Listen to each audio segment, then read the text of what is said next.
And just into the KXAN newsroom, we are getting our first look at former Austin Police Detective Charles Trey Kleinert. Austin Police just released this photo of Kleinert hours after he turned himself in. Today, a Travis County grand jury indicted him in the death of Larry Jackson Jr. last summer. This afternoon, Kleinert's attorney released a statement saying, "We look forward to the day we get to participate in the proceedings and tell the whole story about what happened. We will not let Trey Kleinert go to jail for doing his job, trying to protect the citizens of Austin." We have in-depth team coverage tonight, starting first with KXAN's Chris Sadeghi, who's live at the Justice Complex. Robert, it was a busy day here at the courthouse. First, there was the indictment, and then Charles Kleinert turning himself in. All of it is what the Jackson family wanted. They got their wish, at least for now. Now that we do see that there is a God and he does answer prayer. All along and once again, Larry Jackson's parents have said that Charles Kleinert should face the same consequences anyone else would. As they spoke, Kleinert was at the courthouse facing those consequences and turning himself in. That this is a very good day for justice. In the indictment, the grand jury said Kleinert was striking Jackson with the same hand that was holding a loaded gun, an action they determined was reckless and fit the criteria of manslaughter. He was my heart, and I miss him very much. The Jackson family and their attorney, Adam Lowy, have also filed a civil suit, but the criminal case against Kleinert will be prosecuted by Rosemary Limburg and the Travis County DA's office. She delivered, her team delivered. This man, Charles Kleinert, committed a criminal act. It's the best Mother's Day gift I could ask for. He was not ready to discuss a potential trial or even the possibility of a plea deal, but they did say they do expect Charles Kleinert to serve prison time. Now, right now, KXAN investigator Robert Maxwell is back in our studio with a closer look at the internal investigation of this shooting.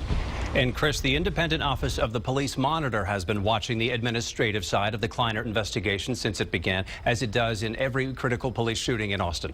And for the first time, we are learning back in October, the Police Monitor sent the police chief both her recommendation and that of a citizens review panel.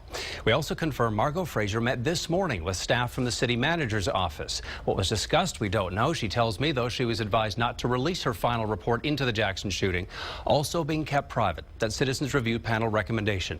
In an email, Fraser told KXAN today there was never any secondary investigation into the shooting or how police handled the aftermath. She said this: "I actively monitor the investigation, including being part of every interview.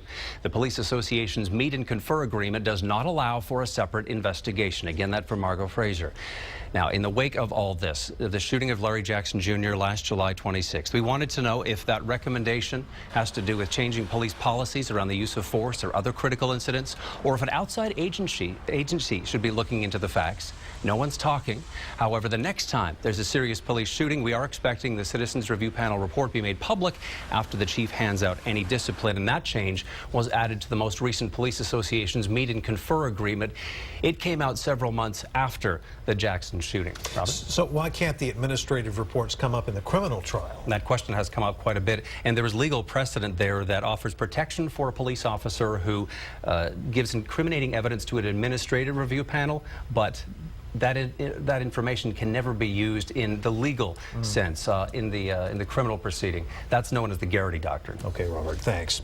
Well, it's important to note the grand jury's indictment simply is a charge, not a conviction. The case will head on to the trial where, if convicted, Kleinert could be sentenced anywhere from 2 to 20 years in prison.